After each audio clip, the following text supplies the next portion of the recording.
I think the main goal is to win the AAC championship, because if you do that, you get to the tournament, and I think that's been our goal for the longest time, so that's what we're trying to do. But we got to take it one game at a time. We know it's a tough conference, so we're just looking forward to the next opponent and just getting better.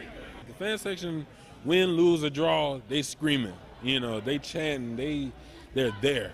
So I just can't wait to have our family behind us just hyping us up for the season.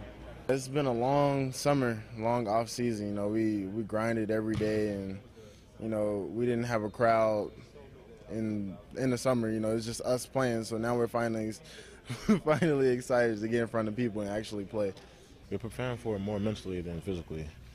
Every day in practice, we're doing a lot of breakdown. Our coaches telling us things about how we're going to rough environments and things like that.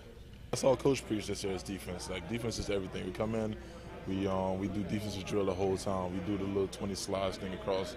So it's all about defense, and I'm mainly a defender guy because I like playing defense. And this year I'm trying to at least get 3-4 blocks a game, and I'm not gonna stop till I actually be one of the best shot blockers in this conference. Yeah, I'm excited. I think at first the jitters will come, but then after the ball gets tipped, it's just mano a mano. Whoever's gonna win is gonna take it. So I feel like if we just stick to the game plan, play defense, and share the ball, then we'll be fine. I worked on ball handling, defense, because Coach is telling me that's one thing.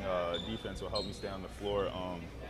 I got some foul trouble last year, and that took me off the floor. But also ball handling, when a smaller guy gets up in me, I'm more comfortable with the ball. So I think those two things will really help. And but I've been working, so I think it'll carry over for all of us. Consistency has to be the biggest thing, and being a good teammate and being a good, being coachable, all aspects of the word, on and off the court. That's the biggest thing I learned from last season, is just being consistent, being an everyday guy. As Coach Jones says before every practice, showing up every day, whether you feel like it or not, pushing through injuries, pushing through fatigue, just being consistent. Everyone can be a big scorer this year. There's no one main player, so we all gonna have our nights, and everyone's gonna be able to put a score on the board. But it's just gonna be if that person's having a good night, we just keep feeding that person. If someone else having a good night, you can't be mad. You just keep feeding that person. So I think everyone's gonna be one of the main scorers this year, but I think it's gonna come down to who wanted more. Fans, don't forget you can follow the Knights on social media.